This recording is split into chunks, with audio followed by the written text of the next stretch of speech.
a virtual hand up, and once you raise the virtual hand, we will know how many people are, composting in their homes or in their communities already. So it'll give us a sense of how to. I'll also know how to navigate the And whole discussion. yeah, four, 3 to 4. 3 to 4 out of roughly we have maybe about 30 people right now. So 30. how many people have tried, failed, and then stopped? Let's also get a sense of that. If you could raise your virtual hand again, please. So 1, 2, 3, 4, 4, 5. Yeah, tried and failed. Yeah, about 6. Yeah, so composting is like that. Sometimes you may not get the exact hang of it, and then it's very discouraging. You say that I'm not getting it right, it's causing some smell problems, I'm not getting the kind of product I want, so we stop it. And I think maybe the rest of the people are people who have never experimented, never tried, and are here and keen to learn. And thank you so much for that. So I really do want to go a little deeper into the environmental issues as to why composting is such a critical um, issue, and why we should be doing it right now, all of us.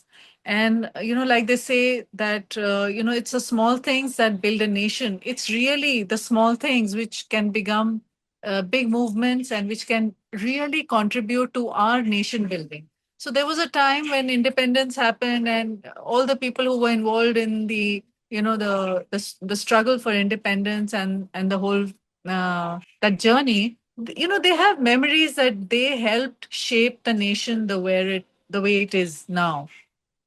And I think it is for us, our current generation, and people who are living in this country, who are reaping the benefit of all that has been given to us from our predecessors and people who have fought battles and got us to this place where we have a free country, we have democracy, we have everything going for us except for clean resources, good air, livable habitats. And I think that is where now the next level of making India great happens. So all of us have to participate, all of us have to work for it. And I think this is a beautiful place to start. So, to begin with, I would like to do a quick demo because my neighbor, as you can see, he's constructing a house and there's going to be a lot of noise. And that is why I wanted to get this piece of the demo over and done with a little earlier so that there is no noise coming in and you won't be able to hear me. So I am, you can do I see a quick pan of it's a one corner of my garden. I don't have a very big garden, but it's a small garden and I have kept these a few composting implements here which help me. And now I am also going to talk about the whole process. So, to do any sort of composting, you need the key ingredients are the greens, the browns, oxygen, which we have abundant. You may need some microbes, microbe powder, or bioenzyme. And all these things are, I'm going to talk about it in a way that even if you don't have everything, very simply you can start composting at home. So now let's look at the kitchen waste. This is a kitchen waste from yesterday. I preserved it because usually in the morning we don't have so much kitchen waste. So these are all the peels from the vegetables, the fruits, and the tea, the strain. It has all been strained of the liquid. So what we do, anything that has liquid in it, you take it through a sieve and make sure the water goes out so that you're not putting any water in your kitchen waste. Kitchen waste has to be without water. So if you look at it right now, it's all dry, but by nature, kitchen waste has a lot of moisture. So all of these have the inherent moisture in them, which they are going to release during the composting process. So this is the kitchen waste. Then we have the browns. The browns are the carbon rich material. These are dry leaves from my garden, which I usually put in a sack or a bin and leave them near the composter. So it's very easy that when the kitchen waste has been put, just add a little bit of the dry leaves. I'll show you also as we move along. And the second thing, if you don't have access to brown leaves all the time, the Compost that you have already generated, it already has microbes, it has a lot of carbon, and this is also a wonderful substitute for your browns. Then let's look at the third option. So if you don't have leaves, if you don't have your compost, and you are okay with buying some coco peat, this is coco peat bought from online, and I bought this from Daily Dump. So this coco peat, you put it in a bucket with 3 liters of water. After some time, it's going to fluff up and the whole bucket will be full, and you need to then dry it out. Do not use it wet, because the purpose of these browns is also to soak in all the moisture that is going to come out of your greens. When I say greens, I mean the kitchen waste. So there is going to be moisture coming out of the greens, and we want the browns to soak it all in. This is coco peat. It can be used. The leaves can be used. Compost can be used. Now, for example, if you don't have any of these things, what are you going to do? You can use soil, any soil in the vicinity. You can take the soil and cover it on your kitchen waste. And that equally works well. Absolutely no problem, low cost. Just pick up soil from anywhere, put it in your kitchen waste. In fact, I have seen some wonderful composting happening purely with soil. In fact, our farmers in their villages, what do? They just have a corner. If the cattle is not feeding on the kitchen waste, if it's not being used for any of the animals, then they just dig it under the soil and cover it with soil. So that's a great way. So we've covered the greens, we've covered the browns, and now I am going to come with to the enzyme powder. These are these are beneficial microbes that can be added. This is something I have bought online, and I use this to sprinkle it a little bit, say once every 2 3 days over the waste when it is being raked, when it is being moved. I'll share the process in a bit. Right now, I'm just sharing the ingredients. This is bioenzyme, which I have made out of pineapples at home. I can share the recipe with you, but even if you Google pineapple or citrus bioenzyme, you will get the recipe. This is absolutely wonderful. It helps in the degradation process and breaking down all these food items, and it hastens the process a little bit. So you don't have to use it as a bottle directly liquid. You can just spray the diluted bioenzyme uh, in a small quantities occasionally. This is a glove which you can use when you are using your compost and all. If you are a little careful about, you want to be careful about things going into your nails. And this is a rake. A rake serves a very important purpose to move your pile when it is in the composter, especially if it is a khamba composter like this. This is when I will need my rake to move it around. So these are the implements and all the ingredients that I need to do composting. So let me go through the process with you once.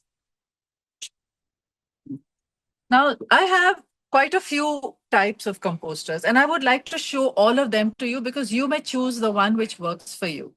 I'm just going to first show the process. Ingredients are done. We'll go through the process. The process is that I will empty out my kitchen waste into the composter every day without fail. All of it goes into the composter. So nothing is going out into the bin, into the city, out on the streets. I have made effort to ensure that from my side, no waste is going out. After that, I'm going to add my leaves. In fact, it's maybe a good idea to even put a little bit of your, just for 1 kg of waste, we usually put 1 gram of enzyme powder. The enzyme powder has been put, and then I'm going to add the leaves.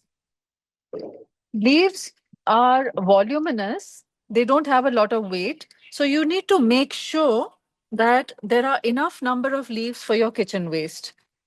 Then I'm going to shut my composter and rotate it. Because this is the rotary one, it's very easy to rotate it.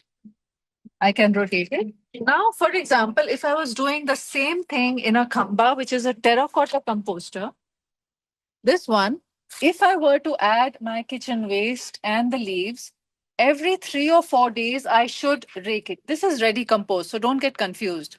Maybe the camera can come a little closer. This is ready compost. Right now, I need to harvest and empty this out to start it afresh. Till then, I'm using the rotary composter. So if I'm putting kitchen waste inside this, and I'm putting the leaves, and I'm putting the enzyme powder, or spraying the bioenzyme, I need to rake it up a little bit. And the reason for that is that oxygen is a very important component of your compost. So if you are not going to rake it, you are going to have compaction. In a little while, the kitchen waste is going to leave water. The leaves or your browns are going to, get stuck to it, and it will become a soggy, messy mesh. And then you will start having odor problems, you will have fruit flies, you will have other issues which will make it a very unpleasant experience, and you will be forced to stop your composting. So, a tip for that: when you're composting, make sure there is abundant browns, the leaves or the cocoa peat or the compost or the soil. There is enough of it. And your whole pile, your composter, the pile inside should feel like, all of us are used to eating bhel puri or modi. We call it modi in some states. You call it bhel puri, like murmura. So it should feel light and fluffy. The whole composition of your composter should not feel like it's, like sambar, wet, sticky, and gooey with, idli and sambar together. You don't want that kind of a composition in the composter. So be very, very careful about that. If you have enough browns, more browns will not do you harm, but less browns will cause you damage. And a little bit of, you can even use charge instead of these two. If you don't have want to buy any of these things, you don't have the patience to make enzyme, you can just use some old curd and add lots of water and make a charge bottle, and you can sprinkle that. Or is also adding enzymes to your, what are these? These are just adding good microbes. Essentially, you need the good microbes so that your fungi, your bacteria, your nematodes, and slowly your worms, the worms are going to sit and start eating up all the big chunky food piles and start making the compost for you. So they are beneficial worms. Don't get scared by worms in your pile. So this is what the basic process is. I have shown you the rotary, and now regarding rotation and raking. So in the first few 2 or 3 weeks, when you're still layering and putting, it's not yet full, and you don't want to fill it to the brim. If it is 100% full, there will be no space for oxygen. It works exactly like our digestive system. If we eat too much, then there is no place to, you feel heavy, you feel bloated, you are not able to burp, you feel indigestion. Exactly the same process is going on here. If you fill it to the brim, there's absolutely no air inside for the oxygen to start working on the whole process of the breaking down of the food. So leave a little space here empty, and then every 2 or 3 days, initially in the first 2 weeks, you rake it a little bit. You need to move it so that there is movement of oxygen inside. And remember, there is also going to be heat in the first phase of composting. As the degradation starts, there's going to be heat inside your pile. So don't get nervous and scared. And if you put your finger, it actually might be up to 45 to 50 degrees inside your pile. And that means good things are happening. The food is breaking down. So you want that to happen. And after the second week or so, you may not want to rake it so often, because let that thermophilic process of heating up of the breaking down of the food happen. And then once a week, you can rake it very lightly to ensure that no compacting is happening.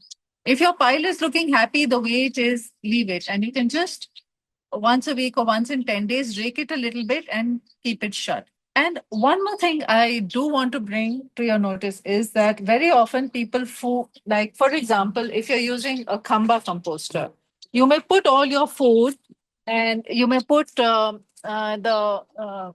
leaves and everything, but the top layer should always be the browns.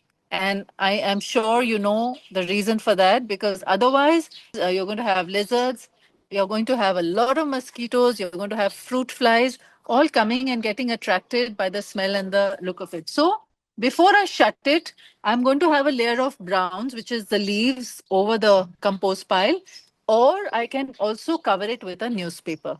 That's also, you can just tuck the newspaper inside like this and make sure your pile is protected from flies. And then there will be no smell or odor coming out or going out from your composter. This lid is a bit small. It's for this one actually. But I hope you've all got the sense of what I'm trying to say. Make sure when you're layering, the food waste is at the bottom, then comes the leaves, then food waste, then leaves, then food waste, then leaves, and always have on top, on this kind of a composter, terracotta composter, make sure there you put a newspaper or the leaves. There are enough leaves so as not to attract any of the creatures who may want the food, and there is yummy food sitting inside. It is our waste, but it's food for others. So I think regarding now, this is one of the composters. It's a small capacity, can fit into any balcony, and you can get these online. This is a slightly bigger one, which can sit in a garden, and you are nowadays you're getting lots of composters. Then these are the terracotta thamba type of things which Daily Dump makes. But now the point I'm trying to make is that if you're not willing or you don't want to spend any more money, you can also use any large pot that you may have, which is made of terracotta. You can use a terracotta pot, keep layering your food waste, thin layers of food waste with the browns and a little bit of enzyme. Keep it covered. You have to keep it covered so the heat is trapped inside. The heat plays a very, very important role in ensuring that the compost is made. So once you can use this. Now, for example, you don't want to do this, but there's a small corner of land somewhere near your home which you can use. You can even make a pit and start layering it inside. Of course, in the rains, it's going to be a problem because pit composting is never advised for large areas and for large quantities. What you could also do is you could make like a bit of a जैसे क्यारी बोलते हैं with mounds on both sides. You can put the food waste inside and cover it with soil. That is also one way of simple way of composting if you have some sort of presence of land or something near you, and you can use that for your composting process. So we are going from products which can be bought online, which are very convenient, can be kept in your balcony, can be kept in your garden, can be kept in the corner of also in the corner of your kitchen if you are very, then there are these lovely small composters made by Daily Dump and Stone Soup and many others. There's so many now, which can be just kept in the corner of your kitchen. This is something I used also in the middle. It's called it's a eco bin. It's for people who don't have any balconies or anything. It's a anaerobic composter, but anaerobic means in the absence of oxygen. So this has a lid. It's actually it's got a lid and it's got a tap for all the leachate. You can, the leachate is the all the liquid that will come out once the composting process starts. So you can actually drain all the leachate from this and use it in your garden when it's after diluting it. And in this, you can actually keep adding your food waste with something called bosaki mix that they will give you. So after that, you can, actually keep it for a month, adding all your food waste, and the fermentation happens inside. But the second part of it is aerobic composting. So you have to put it out in a pot or inside land or in any of the composters like this. So this is something to look at in case you have absolutely no availability of space inside. But in the second phase, you can actually use some community land or something where you can put it all in and let the land use the compost. And I think that's also very beautiful if you can just gift all your compost to the commons. The commons is the spaces that we all use as a community. Whether it is a road, whether it's a roadside, there's actually a lot of land. And in our country we are facing a severe problem of degraded land. And To be honest, actually, it's not just our country, it's a world over. It's a problem because of the heightened use of chemicals, pesticides, and inability of the government to pay a lot of attention to the land itself. There are huge areas which are degraded. Even in our own cities, when you step out, you'll see just there's land, nothing is growing. It's just barren. And you can nourish the land with your compost and maybe plant something in it. So I think just for the beginning of session, which is talking about ingredients, talking about techniques and the process, I would like to open the session just for a bit if there are any questions so that I can wrap up this part of the session and we can go on to the other part of the discussion. Is there any questions? I'm happy to field them. You can raise your hand, whoever, and then we'll unmute you. NB has a question, I think. Share the question, please. Yeah, thanks, Monika. So I want to ask is like, see, I haven't done any composting yet. I'm just thinking. So I don't have any of this, any terracotta utensil or whatever the composter or eco bin I don't have at the moment. So what if I want to do? What I can start with? Can I use the plastics container for to Yes. start? Yes, yes, that can also be done, but I mean, we have to be very clear that plastic comes with its own limitation. This is also Hmm. plastic. Please see, and but it has holes on the side for aeration. Okay. See, we don't want the oxygen supply to go. So if you have a little patience with that plastic bucket, you'll need to make a hole at the bottom, first of all, for the leachate to go out. Then you need to put some sort of a pan, or you can put it on bricks and put a little bowl under the bucket so that it Hmm. can collect all the liquid that is going to come out of it. After that, you need to make some kind of like maybe a 4 layer, 4 rows of holes, which should allow the movement of oxygen inside the bucket. And if you can do that, and are there any parks or any gardens around you which, after some, or do you want to use this at home? What do you want to do? Yeah, I want to use it at home. I mean, home in the flat, not at the home and on land. So I just So the suggest that balcony. use the bucket, cover it, and make sure when you're putting your pile, cover it with the newspaper, cover it with a lid, and you're putting holes on the bucket. That you'll need to make a little bit of an effort. Okay. Otherwise, it's going to compact, it's going to smell, and the quality of the compost will not be good. You will not get this level of, this is compost. And I don't like to, a lot of people sieve their compost. In fact, I love the slightly, and the compost has to be moist, not wet. So the moisture is what will keep the microorganisms alive.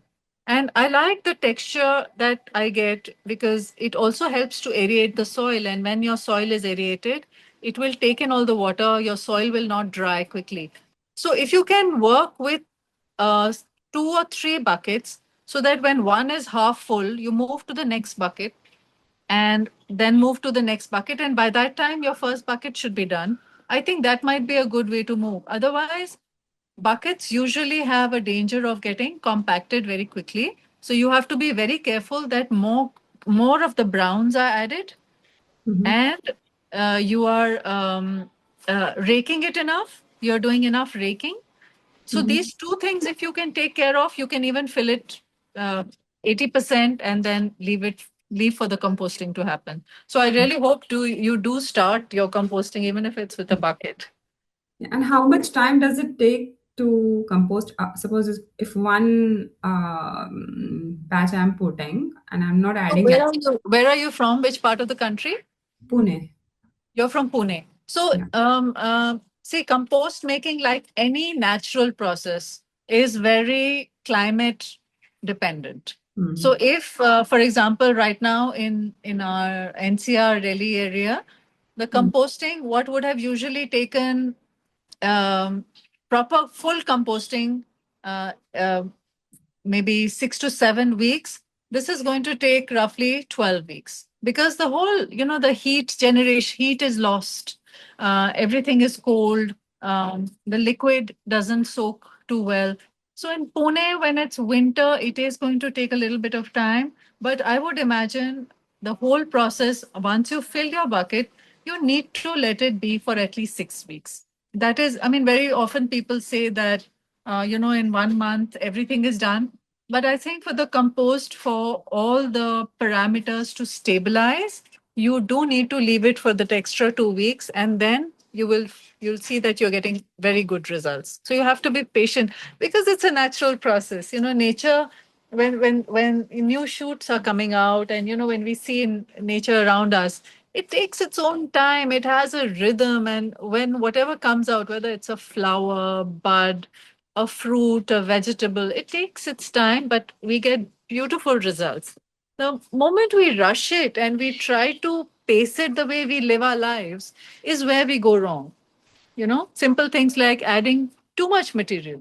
So be cautious about how much you are layering. If you have a lot of material to add, then maybe you can layer it thinner, doesn't matter.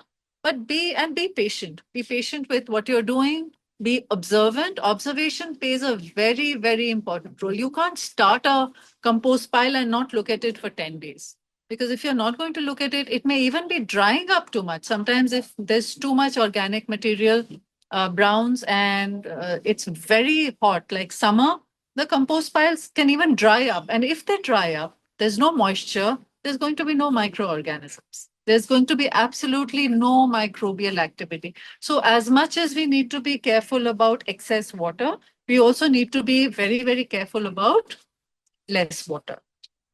So I hope that answers your question. Any other questions? So should we carry on to the next part of the session? One second, Monica. Yeah. Resilient. Abhishek has a question. Abhishek, Yeah. can you unmute yourself? या मोनिका जी, मैं जानना चाह रहा हूँ जो सबसे last में आपने बताया एरोबिक कंपोस्टर के बारे में, if I am not wrong, तो Anaerobic, I am using anaerobic. Anaerobic, sorry. तो Yeah. मैंने भी वो कंपोस्टर लिया हुआ है और अभी 20 दिन 15 से 20 दिन हो रहे हैं उसे यूज करते हुए। तो आपने एक चीज लास्ट में जो चीज उसके बारे में बताया कि वो लैंड में डालना है, वो मुझे थोड़ा समझ में नहीं आया। मैं चाहूंगा कि एक बार फिर से आप वो मुझे बता दें।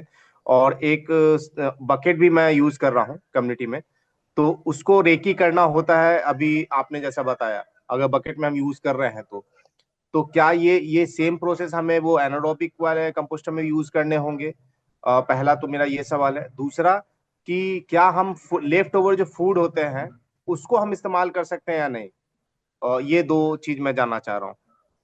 हाँ, तो मैं सबसे पहले आपका जवाब दूंगी कि जो लेफ्ट ओवर फूड है उसको तो आप बिल्कुल यूज कीजिए। कभी कोई भी चीज आपके घर से वेस्ट बाहर नहीं जानी चाहिए, लेकिन आपको एक चीज का ध्यान रखना पड़ेगा कि उसमें जो लिक्विड है, जैसे आपने दाल आपकी वेस्ट हो गई और खराब हो गई फ्रिज में, अब आपको वो फेंकना है, तो आपने वो एक छन्नी जरूर रखनी है अपने किचन में, जिसमें आपने वो दाल डाली और वो दाल का लिक्विड जितना है वो बाहर निकल जाएगा। आप हल्का सा, जब आप थोड़ा सा जब बर्तन या कुछ जब निकाल रहे हैं पानी से, उसका पानी उसमें गिरने दीजिए, तो वो धुल भी जाएगी थोड़ा सा, अगर उसमें फंगस वगैरह है और नमक है वो भी निकल जाएगा, और आपका पानी उसमें से बिल्कुल निचोड़ जाएगा। और ऐसे ही अगर आपको इस गीली सब्जी बनी है तो उसका पानी निचोड़ के हल्का सा अगर पानी डाल के उसको धो भी लें कि नमक निकल जाए, वो आप पकी हुई सब्जी भी अपनी कंपोस्ट पाइल में डाल सकते हैं। इसमें कोई रूल नहीं है कि पका हुआ खाना नहीं डल सकता है। इनफैक्ट किचन जो कुछ नॉनवेज भी खाते हैं वो भी जा सकता है। अंडे के छिलके को अगर आप थोड़ा सा तोड़ दें तो वो भी जा सकता है। नहीं तो कई बार लोग लेजी होते हैं, पूरा डाल देते हैं, तो उसको थोड़ा टाइम लगता है, हो सकता है 2-3 साइकिल्स के बाद वो पूरी तरह से डिसइंटीग्रेट हो, लेकिन वो हो जाता है। तो उसमें आप जैसे आम की जो गुठली होती है उसको कम से कम मैंने देखा है 6 महीने लग जाते हैं, लेकिन हम क्या करते हैं, हम खाद निकाल लेते हैं, गुठली को वापस डाल देते हैं, तो वो अपने आप, नेचर का तरीका इतना सुंदर है, वो अपने आप उसमें से धीरे धीरे वो कंपोस्ट बन जाता है। अब आपने कहा आपका जो क्वेश्चन है about anaerobic anaerobics. Composting. Anaerobic composting में जैसे ये मैंने ट्राई किया, इसमें क्या होता है, क्योंकि एनारोबिक है, आपको इसको रेक करने की जरूरत नहीं है, क्योंकि रेकिंग हम ऑक्सीजन के लिए करते हैं। तो आप इसमें सिर्फ वो ताकि पाउडर देते हैं, उसके साथ आपको कवर करना है और उसको जब तक आपका डब्बा भर जाए। और भर के आप उसके इंस्ट्रक्शंस पढ़िएगा। मैं थोड़ी भूल रही हूँ क्योंकि मुझे भी काफी दिन हो गए हैं इसको यूज किए हुए। और मेरे ख्याल से उसके बाद उसकी एक पिकलिंग टाइम होता है कि वो थोड़ा पिकल बन जाती है, उसको कुछ दिन के लिए, कुछ सप्ताह के लिए रखना होता है। जब उसकी वो पिकल तैयार हो जाती है, आपको फंगस दिखती है ऊपर, एक लेयर। जब फंगस फंगस और बैक्टीरिया आगे, जब बैक्टीरिया आता है तो फंगस आता है, दोनों आपस में इतने सुंदर दोस्त हैं, वो हमारा काम करना शुरू कर देते हैं। तो हमें घबराना नहीं है कि अरे एक सफेद लेयर बन गई है ऊपर, अब क्या करें। तो वो बन गई है, मतलब it is a very good thing. We will keep that white fungus and that means now it is ready for the next step. अब तो वो पिकल बन गई। अब वो पिकल को हमें खाद में बनाना है। तो इसीलिए most people don't have space कि हम अब एनारोबिक कंपोस्टर के बाद अब हम क्या करें। तो उसके बाद या तो आप एक बकेट में डाल दीजिए जिसमें होल्स हैं, उसमें उसको पूरी तरह से क्योर होने दीजिए, स्टेबलाइज होने दीजिए। और अगर आपके पास बकेट नहीं है तो आप किसी भी लैंड, अगर आसपास कोई गार्डन है, कोई पार्क है, उसमें एक गड्ढा खोद के उसमें दबा दीजिए पिकल के साथ। कुछ नहीं और डालना है, आप उसमें डाल के, उसमें थोड़ी सी मिट्टी डाल के उसको दबा दीजिए। आप 1 महीने बाद देखेंगे आपके वहां पे बिल्कुल आपको समझ नहीं आएगा कि वो मिट्टी कहाँ है, मेरी खाद कहाँ है, सब कुछ अच्छे से उसमें बिल्कुल डिसइंटीग्रेट हो जाएगा। So I hope I answer your question. या और उसमें मैम अभी आपने एक पाउडर के बारे में जो बताया, तो क्या वो पाउडर डालना इसमें एनारोबिक में नेसेसरी है, मैंडेट है?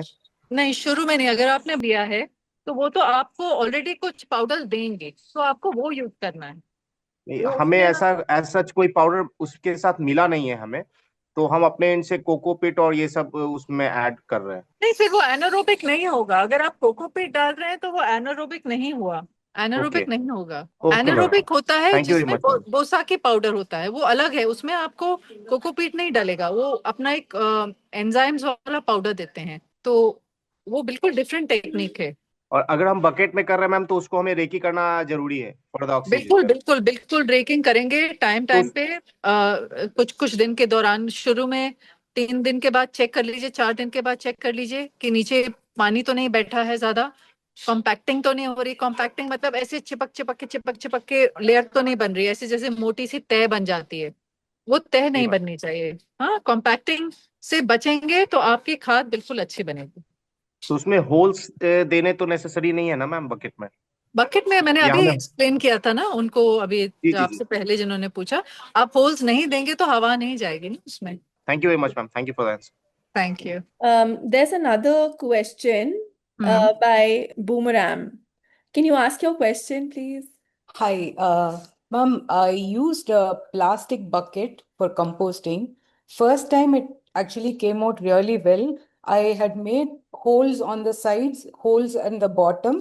It was a regular plastic bucket with the lid. And I was trying to do aerobic composting and it came out fine.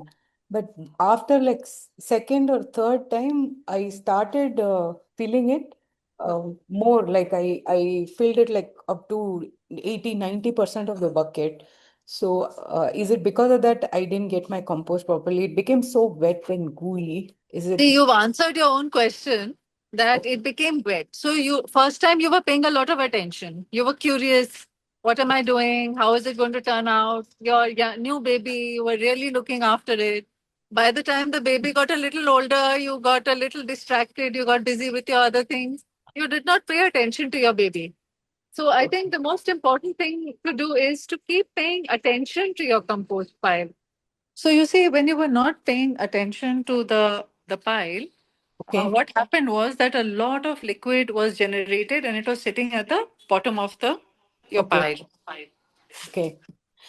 So if I want to use a terracotta pot, like you said, instead of plastic bucket, if I use a terracotta pot, should I be drilling holes to it or it's fine? Like, I mean, like for bucket, I drilled holes on the sides, but for terracotta Yeah. pot, I really need to do it. Terracotta pots are usually, they are a little more porous and it's easier, but you do need to rake. And sometimes, especially the ones if you buy like from Daily Dump, they already, the design is so beautiful that it has, the holes in it No, already. no, I am trying to use the one that is already in the garden that has So you only. use that absolutely, but just make sure you don't fill too much quantity in it. So just keep it to 50%. Okay. And yeah, and raking is important, and add more browns. Little extra browns will not do you any harm. So you what you're going to do is you mitigate the problem of it becoming a very wet, slushy pile. Okay. Yeah. As long as it's not wet, I should be fine, right? Absolutely, you can be fine. But if you are feeling it is too dry, like you've gone over enthusiastic and added a lot of leaves or a lot of coco peat, you make sure the moisture level, like I said, do you understand bhel puri? Ah, yes, yes, I do. Yeah. That vision of bhel puri should never go out of your mind. When Okay. you're raking, you should feel it's fluffy, it's a little damp but not wet, and Okay. it's got enough moisture for the microbes to be happy. Unko pani chahiye. If they don't have water, they will die. If there is too dry, they're going to die. If it's too wet, they're going to die. So you're going to kill them with overfeeding or malnutrition. Either way is not good. Okay. So, Right. So we need to look after the microbes. They are the little babies inside this whole process. And okay. just for that, be observant. And if you have trained somebody, for example, if you're a gardener or somebody, if your child or somebody is looking after the pile more regularly, it's a beautiful exercise in mindfulness and observation.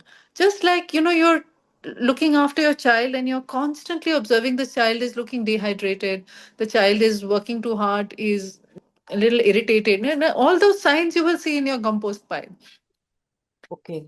Just being attentive, yeah, just being observant, attentive that is it off? Is it a little off the way it should be? It should be like bhel puri. Currently, it is becoming a little slushy like potato gravy. I don't want it. Oh, it is becoming like dal, very wet. I don't want that.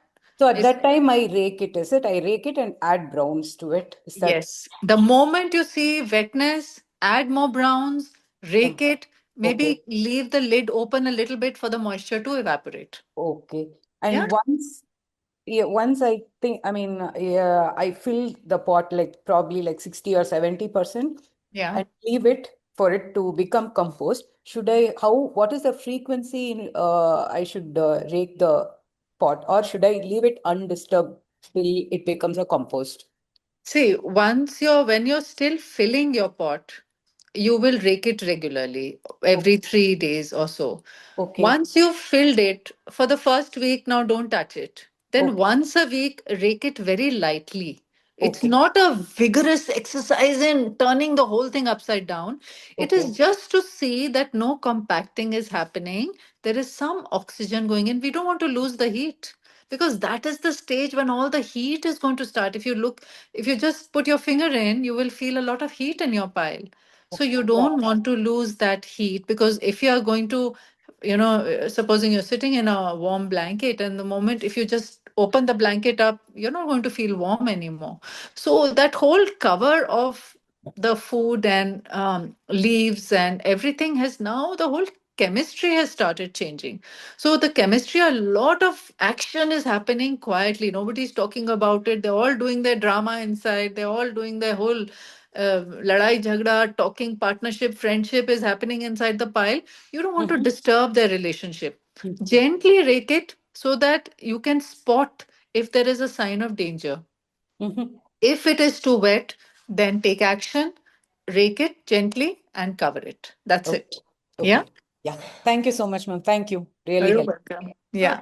Monica ji, there are more questions. So, should we take these or take them up at Yeah. the end?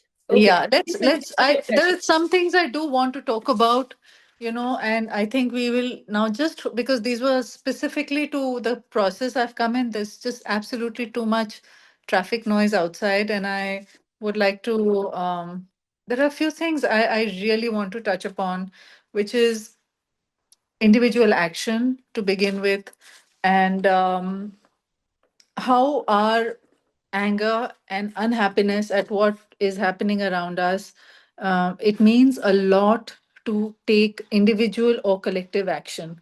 So individual action, as we have just seen and demonstrated and many of you have observed, is just how much time do you think it would take, demand time from your schedules or from your life, and vis-a-vis the impact that it would make, the number of people you could inspire, the kind of things you could do in your garden.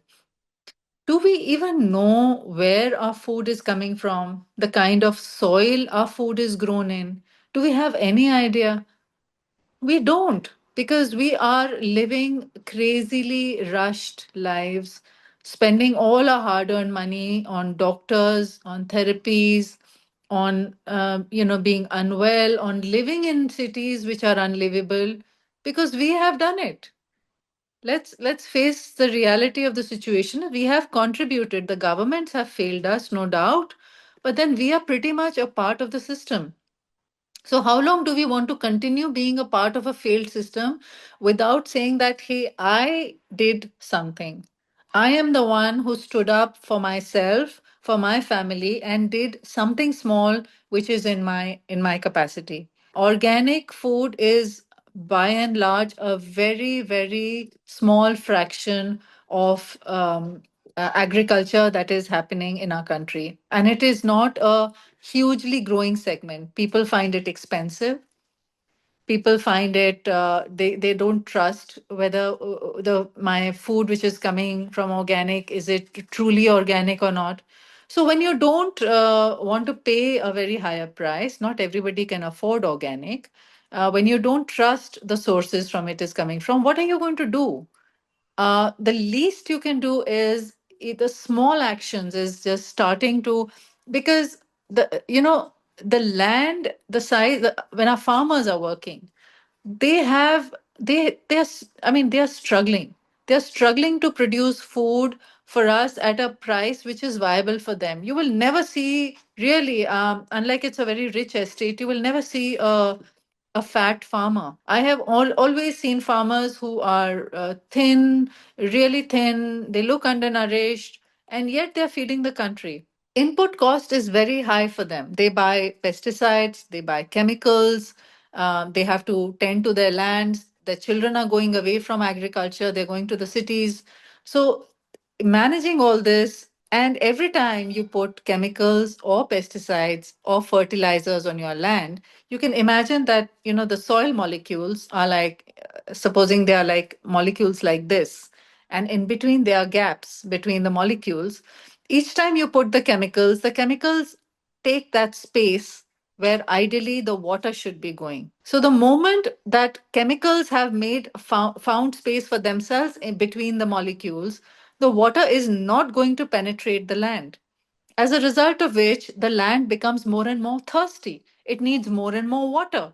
And with more and more water, it becomes more and more input heavy. It becomes, you need to put more chemicals because you're putting, your plants are not doing well in agriculture, because of already the land is getting depleted. The nourishment is not going into the soil because we are blocking it with chemicals and fertilizers.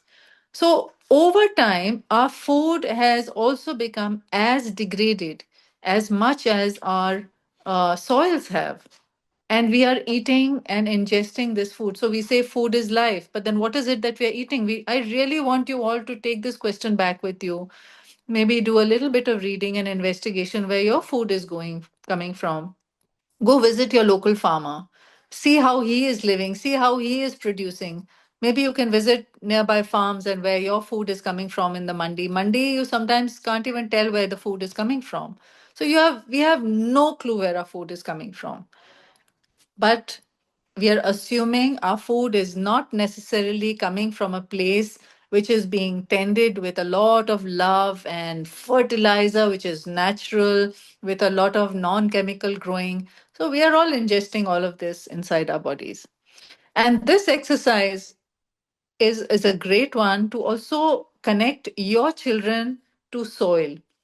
Children who are rooted and connected with soil are also going to find emotional regulation later in life. They're also going to be people who are going to be balanced and happier and will be able to go back to the roots of the soil whenever they are disturbed. Visit any land, plant a tree, do some work, let them touch soil, let them play with mud. Do not say it's not dirty, it's not clean, do not touch it, do not play with it, because that is what breaks their connection with the soil and with the mud. And that is when children, we don't even realize the level and the depth at which we connect with soil as human beings, as a species. And because of this disconnection, you can see what is happening in our cities, the high levels of anxiety, the high level of unhappiness that people feel and face, fear, so many fears, so many problems, mental problems that, and of course, the problems that come due to eating poor quality food. We are having a health epidemic. A health crisis is happening in our country. And can we, I come back to the small action, can we do this small bit, small thing which is within our control? I can't control the farmer, but I can grow a little bit of tomatoes for myself. I can grow some brinjal. I can grow some beans. I can grow a little bit of celery for myself. I can grow a little bit of palak, spinach for myself, and chilies, and a little bit all coming out of my little garden. So I have that satisfaction that I managed to do something for myself, my family. I can even share it with my neighbors. And the extra compost I make, I can give it to my park, because my parks are not, my community doesn't maybe have the money to buy compost right now. I can also share it with a friend, maybe a community park which can have the compost. So there's so much giving and love, and when you are giving, you're always in a happy space. So I think there is absolutely nothing to lose whenever we are doing something like composting. There's so many wins in it that it's just such a beautiful experience that and then once you have learned and you have done, you can go on and encourage your community to do it. As a community, start saving all the good stuff that is going out into the landfill, and imagine the difference that it would make. So this is really going out, and please do not underestimate your potential and your power to do things. Very often people feel very scared that how can I do anything? I mean, it's not within my means, my limit. We can first start small. It's like that little animal who's chewing on the grass, which is right in front of you. So just chew on little bits. Start with what you can do. Chew on the grass, look up occasionally, go back to chewing your grass, look up occasionally. Don't get overwhelmed with all that's happening in the world, the noise, the chatter, the clamor. There's so much that's wrong with the world. And we can't fix everything. And let's understand that. But the few things which are in our control and we can manage, let's try and start with that. So I think I have more or less covered everything. In case there's something that comes to my mind, I can always share. But is there something else anybody would like to now ask questions and Yeah. talk about? So, Mr. Rajiv has a question. I'll just unmute you. Okay. So there are some questions on the chat as well. Should the tea bag of the tea be removed in the compost? The tea No, bag. you can put it in the compost if it's made of disintegrated, something which can disintegrate the out of. Usually they make it out of, that it's a semi-plastic. So once your compost pile is ready, that will anyway separate. So you can remove it out from the ready compost. And you can add it to your compost pile. It's not a problem at all. The thread will also come out later. You can keep it separate and put it in your other waste. Okay. So Geeta ji is asking, what is the enzyme used? The enzyme is something I make out of. I have there's a pineapple vendor who sits outside the community. So I bring all his peels, and I put the peels in either I have those the pickle jars. Or you can also use plastic, but not to use metal. So you can anything which can hold the peels. So the ratio is 1:3:10. Yes, leftover food can be added without the water. So you add there's a ratio 1:3:10, and there is a recipe for that. Now that we have all your email IDs, may I suggest that I can send you a write up on how to make bio and yes? Okay, so Madhur, there's a write up All already right. ready, which was written for Citizen Matters, and that can be shared with them. All right. And also, I would like to share that this enzyme is such a miraculous thing. I've written it in my write up. I not only use it for my compost, I use it for washing clothes with stains on them. I use it on the floor, especially the marble stains. I mean, just apply it, dilute it a little bit and apply it, and then mop it. Absolutely clean. I can use it for the dishes, use it for the pot, use it in the washroom. It is, and when you dilute it and spray it on the plants, there's a lot of fruiting and activity also that happens. So it's really like one miraculous liquid that can be used for multi-purpose sort of things. Okay. Purnima ji has a question. I'm unmuting you, Purnima ji. Thank you, ma'am. Ma'am, for browns, can we use peanut shells or brown paper that comes in the packaging? Yes, you can. Peanut Okay. shells. I've been even adding my walnut shells. They may take some time, but I add them. Peanut shells, of course, absolutely. See, it's natural. Can you imagine somewhere in the wilderness there is a peanut tree? Who is going to go and recover it and take it to a recovery center? It just falls. Nature does its job. When the rain comes, it will disintegrate it. Slowly it goes back. The leaves will fall. It all becomes a beautiful homogeneous layer, and the humus is made. Forests, look at our forests. Who goes there to compost? The leaves will fall, the Yes. fruits will fall. When the twigs fall, nobody is breaking the twigs into small parts. The twigs fall, they create that little air pocket between the leaves and the soil and the fruit, and that air is what helps all the composting to happen. The forest floor, it smells so sweet, so earthy. There's absolutely no smell of any pungent food waste or anything. It is a natural process. So anything that is food can go in, but in home situation, avoid the liquid. Okay, ma'am. If the brown paper is printed, can we still use it? Somebody was telling me the ink should not be. It's chemical. So, yeah, so if it's a plain brown paper, I encourage you to use it absolutely. If it's very heavily printed, I mean, if there's one logo somewhere, it's okay. I wouldn't think too much about it. But if there's a lot of printing, like I don't feel comfortable with the idea of using newspaper in my compost pile. A lot of people do, but I don't. So cardboard, yes. I also have another fourth composter which is in my backyard, and I couldn't show it to you. Maybe I can take my camera and show it to you all.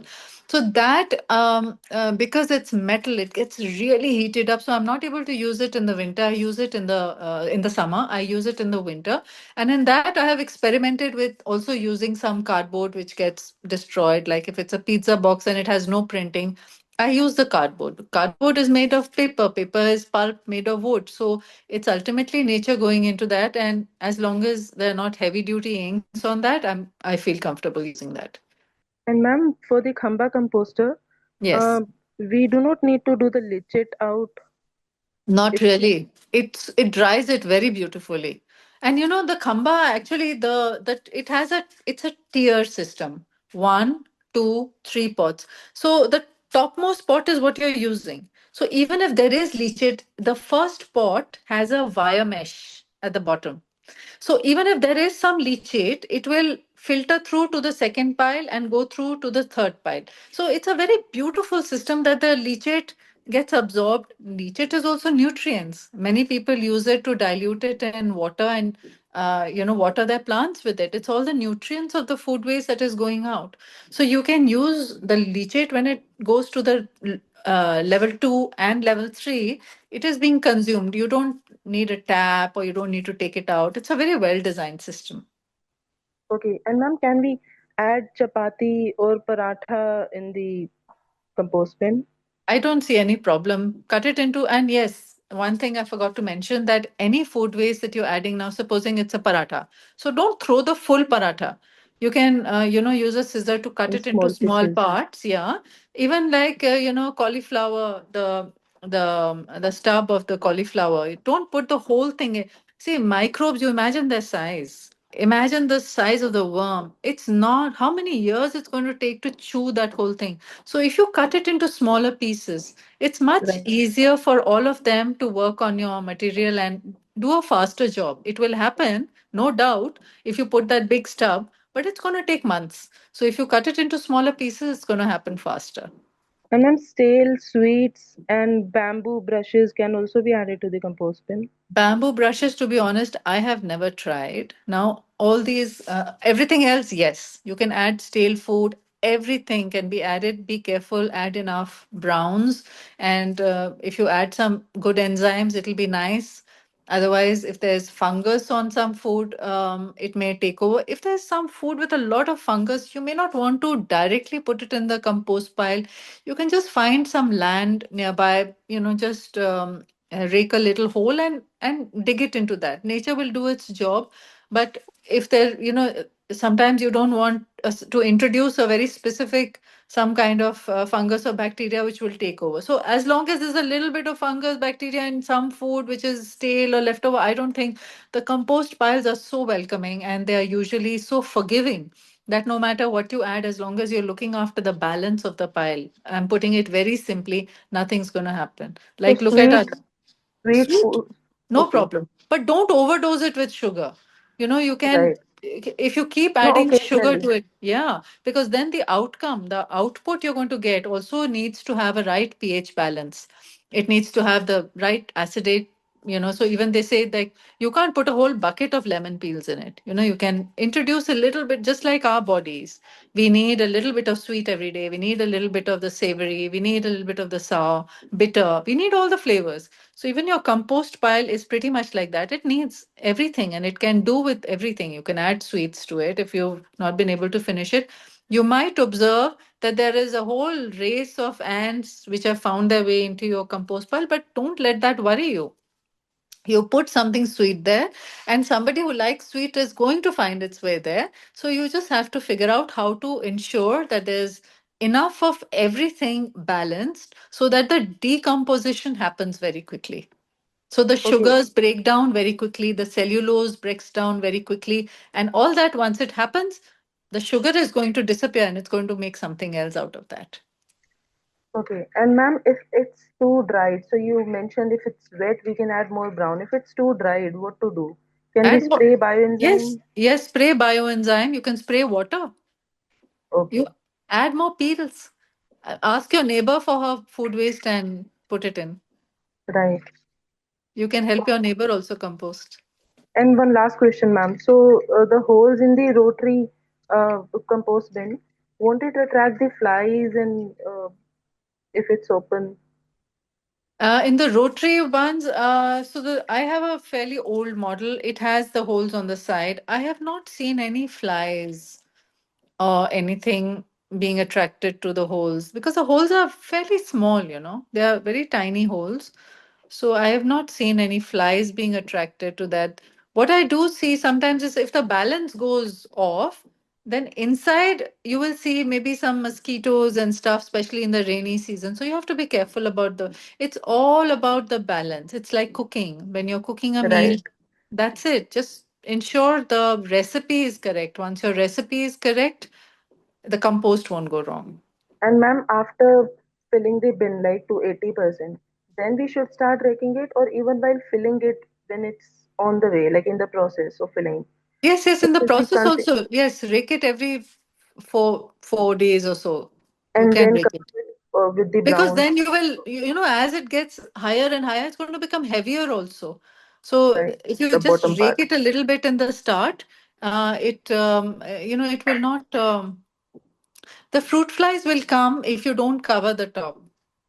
Make sure, like I Okay. said, have the leaves or the newspaper on top and the fruit flies won't come. And then can we put the bins in the sunny area or No, like best to keep it in a shade. See, when the sun, what's going to happen? Where are you from? I'm Pune. from Delhi, You're Delhi, from Delhi. Delhi. So in the sun, in the summer months, your compost pile is going to get fried.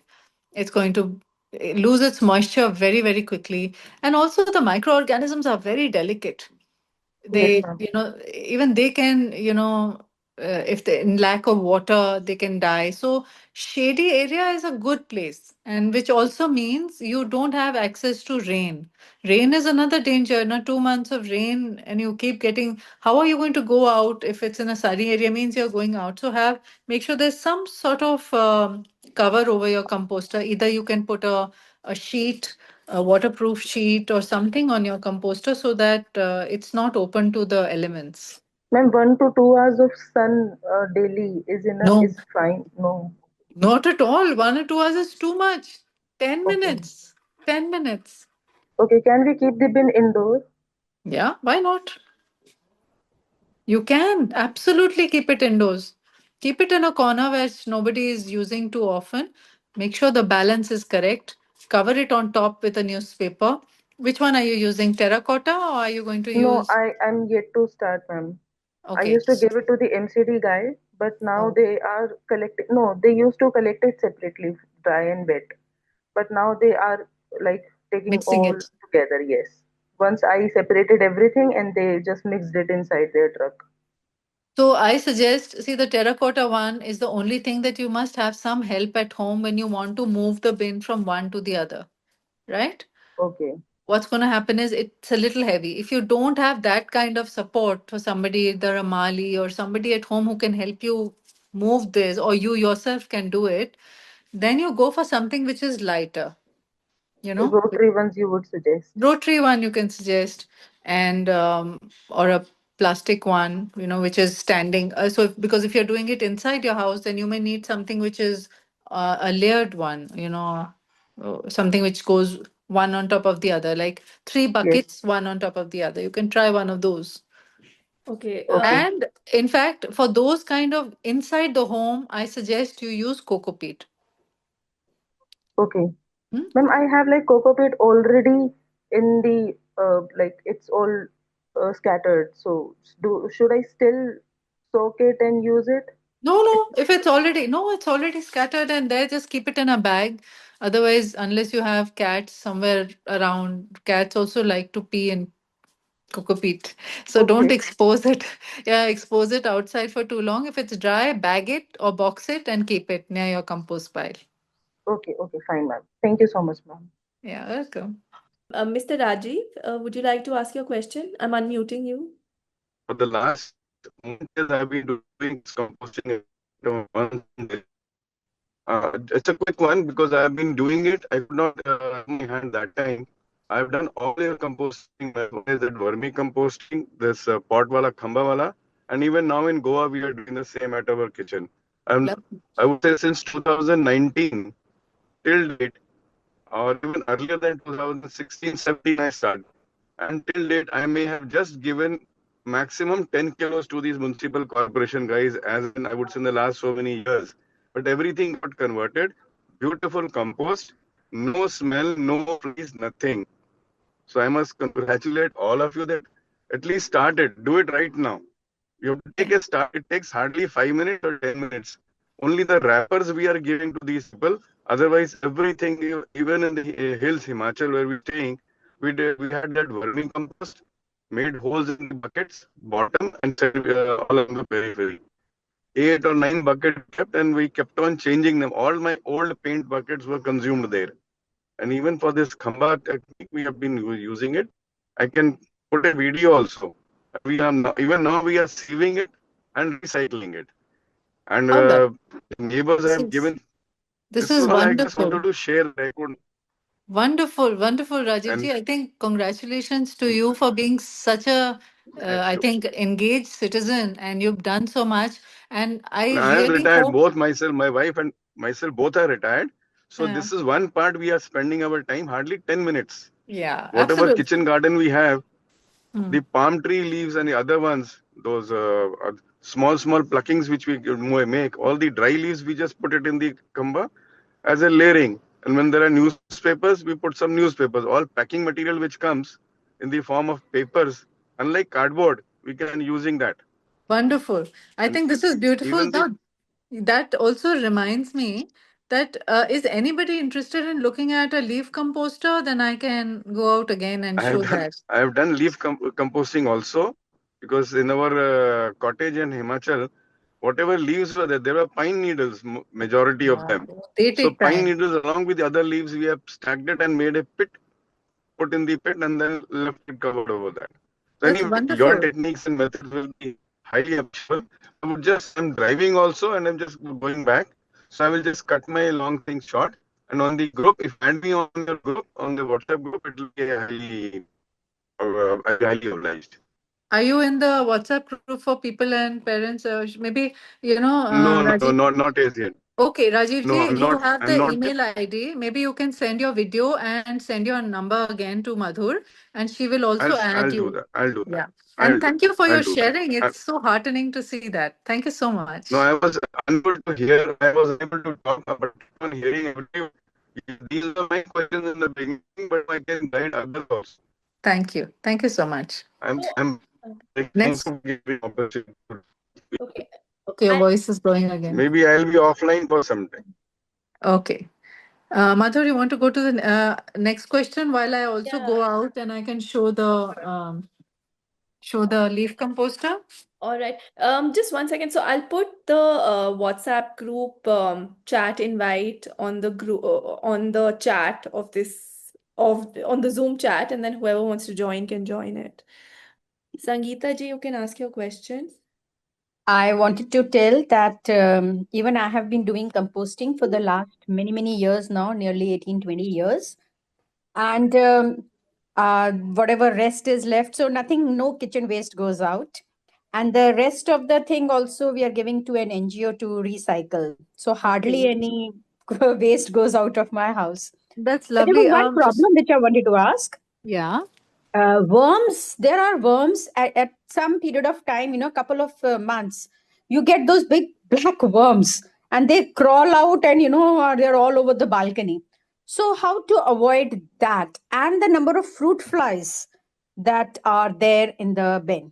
So these two things trouble me, worms and fruit flies. So what to do about that?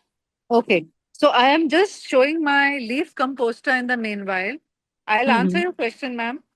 So what I'm showing you, see, this is the crumbly, beautiful leaf mulch or compost, whatever you want to call it, has come out. Uh, Mhm. I all I do is all my whole garden's prunings, all the tree, the leaves that fall from all the trees and everything that's pruned. I usually don't prune also, but whatever falls, all goes into this jali mesh and nothing to be done. The only thing to be done is whenever the garden is being watered, a little bit of water is added and the leaves start settling down. So now if you see, I've opened the front door a little bit and I am extracting from the bottom. Just see look at this. Absolutely ready to use in the now the spring will come and we will be making new pots for the plants or the food, and this is what one is going to use. If the top layer is not browns and you're not covering it with newspaper or putting a lid on it, then you are going to attract the fruit flies. And the worms are, like I mentioned earlier, they are our friends, they are not our foes. So if there are worms inside your compost pile, they are only going to be very, very supportive in everything you're doing. They are your friends. So, absolutely, you might have also noticed if you're composting for so many years that they also disappear as quickly as they come. The problem of the worms is not a problem. Actually, we have to look at them as helping friends. And unless, so I'm seeing connecting two problems, the fruit flies and too many worms. I am imagining your pile is wet. It's more wet than it should be.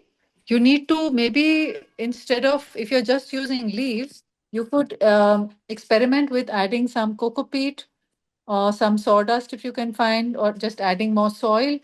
There seems to be a little bit of wetness in your soil, which means that there are more fruit flies and there are more worms than you generally need for the composting process. So someone wants to do a regular session on the compost thing. So maybe we can have a physical meetup sometime for better demonstration. And I don't know how everybody's going to come from across the country, but if you're here in Gurgaon, I'm very happy to have a meeting here. We can see the composters if you want. Maybe Madhur can organize something when she's also here. She's also right now in Bangalore, I think. So all of us are learning across boundaries, which is beautiful. And this medium allows us to do that and learning from each other. A meetup is good. But what I also would encourage is find a local champion.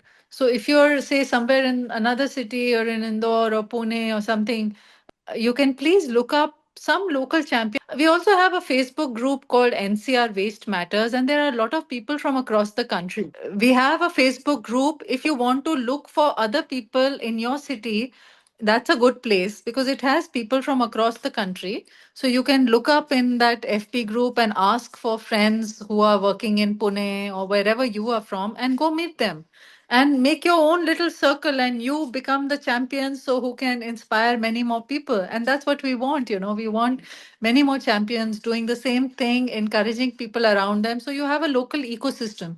If there is a problem, somebody locally should be able to guide and support and help. So that would be a lovely way to move ahead as well. Ma'am, I am Dr. Suman, faculty of EVS in Shyamlal College Evening, University of Delhi. I would like to conduct your session for my students in college. Online session like this will also work.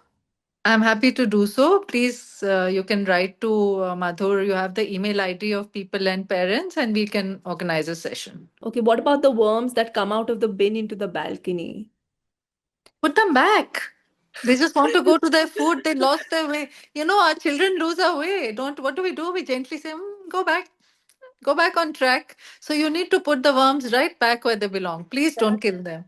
And what to do about fruit flies that develop? What to do about, yeah, fruit flies? See, the moment your composition is okay, the fruit flies will go away. Cover it. Like I've said, I think almost 5 times already. Cover your pile, put a piece of newspaper, tuck it in on the sides, or make sure it's covered with abundant browns so it's not showing or the smell is not. Why is the fruit fly coming? It's getting a fruity, foody smell. So you have to eliminate all the triggers that it's getting to get invited to your pile, right? Please suggest which compost to buy from where. Usually nurseries keep, but I don't know how organic they are, or what material they're made of. But a good place to start is to make your own. That's the best place. Usually, the government nurseries always have vermicomposting going on. So you could also check your local government nursery, and in fact, it's a beautiful process to watch. The vermicomposting they have, they collect all the leaves from the nursery area, and they pile it in small heaps and they leave the worms. So worms don't like to see the sun. They like to be hidden inside the soil in the cool, and they keep nibbling and making the compost out of it. That's why it's called vermicompost. So surely there must be some government nursery in your area which is doing vermicomposting, and you can buy that compost to start with if you're planning to start your composter and use that as the browns. So, Sangeeta ji, I think you've asked your question, right? How can we scale it up for a society with about 1,000 flats? Sorry. 1,000. How can we Okay, scale it? 1,000 is a lot. So even if we take an average of 1 kilo of waste per household, you're going to get 1,000 kg of waste in a day. That's about a ton. So that needs very serious planning. So you will need to connect with your local leadership in the colony. And first of all, understand from them what is the place or the space available for composting. And once you have that space, an understanding of the space, and do an audit of how much waste is generated every day in terms of if you're already segregating, how much wet waste is coming. And if you're not segregating, it's a good time to start segregating. And you could also just start simply by starting a e-waste collection drive that keeps one kind of waste. You can have a drive for plastics, just do once a week plastic collection. So that starts keeping away the different kinds of waste, and you can start focusing on how much wet waste are you getting. And then look at locally at the vendors, at people. Maybe the local government has already impaneled some vendors, maybe not. If not, then look around other communities in your area, what they are doing. And if they are also not doing, then you can just start Googling for solutions and stuff and reaching out to vendors and inviting them to have a look so that they can, give you a solution which is clean, which is works well, which is efficient, and which doesn't leave the colony with smell. So then somebody who will look after the composting, completely. end-to-end solution you can find, or somebody who places the equipment and your staff could manage it, and they're trained to manage it on a daily basis. That can also be done. So we had a discussion on community composting a few weeks ago. Maybe that link can be shared by Madhur with this group, and they can also go through that conversation so that you also know what was discussed in that. That will be helpful. Thank you. So have we answered this? What is dilution for leachate for using? 1:10 in your gardens. Don't use it very concentrated. 1:10 or 20. If it's looking very black, then you can just keep it diluted 1:10 or 1:20 in a plastic bottle. And you can occasionally, when you're watering the plants, you can add it to the little bit, you can just add it to the pot from the bottle itself. Be careful not to use very concentrated in the summer. It can burn your plants. The leaves will show signs of burn. Any fresh fruiting and flowering will show signs of burn. So you have to use it in the right weather with the right amount of dilution. And if you haven't answered this already, any kind of food waste or peels that we need to avoid putting in the compost? I have not come across any. Everything that comes in my kitchen goes into my compost pile. Everything. Nothing goes out. Unless all my composters are full. Sometimes if I'm traveling for a few days or a few weeks, what happens is all my composters are full. Maybe the gardener has not been able to harvest all the compost. Then if there is some peels left in the kitchen, it will go out, and our community is sending it for composting somewhere. So I don't feel very bad about that. But usually I don't like to waste my peels. Every time I look at anything which is kitchen waste, I am only looking at something for the soil, and soil needs all our attention right now. Okay. And we may have covered this already, but there's this question, what is compost speed up? So these would be the microbes. Yeah. Compost speed up. These are the microbes and the bioenzyme that we are talking about. Microbe Right. powder, Right. and bioenzyme. And This is sorry, go on. Yeah, this is what helps in acceleration or speeding up of composting process. Little bit it'll help you, but it will not shorten it to 4 days or one day. Like some people say 24-hour composter, there is no such thing as a 24-hour composter. In 24 hours, you cannot generate compost. It's a natural organic process and it will take time. People are burning it in machines. And those kind of machines, please avoid for your communities. Do not install 24-hour composters. It just generates burnt carbon. It's no good for your soil. You're just going to be using a lot of energy, lot of power, and not generate anything that's substantial with microbes or anything for your gardens or parks. And do you add anything in leaf composter? Nothing at all, just water. Nothing, just water. Yeah, and you can add a little bit of cow dung, diluted cow dung, Good. right? If That you have also works as if you have fine. availability of cow dung, fresh cow dung, you can also dilute that and use that as an accelerator in your compost pile. That also works very well. I mean, and if you're having, you're in very cold weather and you're not seeing any fast, breakdown of your either your leaf composter or your food, then cow dung is extremely good in generating the heat. The microbes are it's very rich in microbes. So cow dung liquid or kind of a slurry, it's called, with cow dung and water can also be used as an accelerator. So another thing you can do with kitchen waste, if suppose composting is one of the options, the other thing is if you find a goshala near your house, then you can send all your kitchen waste to the goshala as well. Or if your composter gets full and you have extra, then you can send the extra to the goshala. And another thing you can do with your kitchen peels is mulching straight away. In the sense, just layer them on your pots. So over the soil, just cover the soil with the kitchen waste.